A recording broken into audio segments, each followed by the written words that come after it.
Warum die Werbung für eine Bratwurst und ein Autohaus zwei Werbeagenturen insgesamt 10.000 € gekostet hat, das erfahrt ihr heute im Video. Wenn ihr als Agentur mit Unternehmen zusammenarbeitet, dann kennt ihr normalerweise deren Vorgeschichte nicht. Und manchmal haben die Leichen im Keller, von denen ihr keine Ahnung habt. Zum Beispiel eine unterschriebene Unterlassungserklärung. Im ersten Fall hat unsere Werbeagentur eine Facebook-Werbeanzeige für ein Autohaus gestaltet. Der Fehler?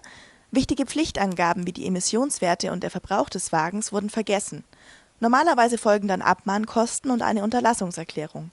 Das Autohaus hatte denselben Fehler aber schon einmal gemacht und bereits eine Unterlassungserklärung unterschrieben. Mit dem erneuten Verstoß wurde also eine bereits vereinbarte Vertragsstrafe von 6.000 € fällig.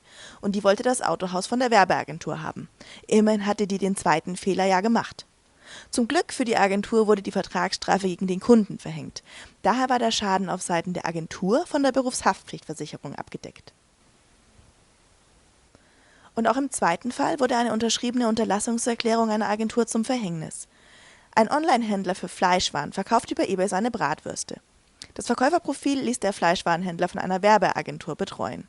Und in einer Google-Shopping-Anzeige zu seinem Angebot vergisst die Werbeagentur dann den Grundpreis für die Wurst anzugeben. Auch in diesem Fall folgt keine Abmahnung, sondern eine Schadenersatzforderung in Höhe von 4.000 €, weil der Bratwursthändler denselben Fehler zuvor schon in seinem Angebot gemacht hatte und deswegen eine Unterlassungserklärung abgegeben hatte. Wegen der fehlerhaften Leistung der Agentur konnte sich der Auftraggeber auch in diesem Fall die Summe von unserem Kunden zurückholen, eben in Form von Schadenersatz. Eine Abmahnung mit dazugehöriger Unterlassungserklärung ist ein echter Albtraum für jedes Unternehmen. Mit einer Berufshaftpflichtversicherung über exali.de ist die Sache allerdings nur halb so schlimm. Denn dann prüft der Versicherer auf eigene Kosten, ob die Abmahnung gerechtfertigt ist oder nicht. Wenn sie rechtmäßig ist, dann wird der Schaden vom Versicherer bezahlt. Wenn nicht, dann wird die Abmahnung abgewiesen.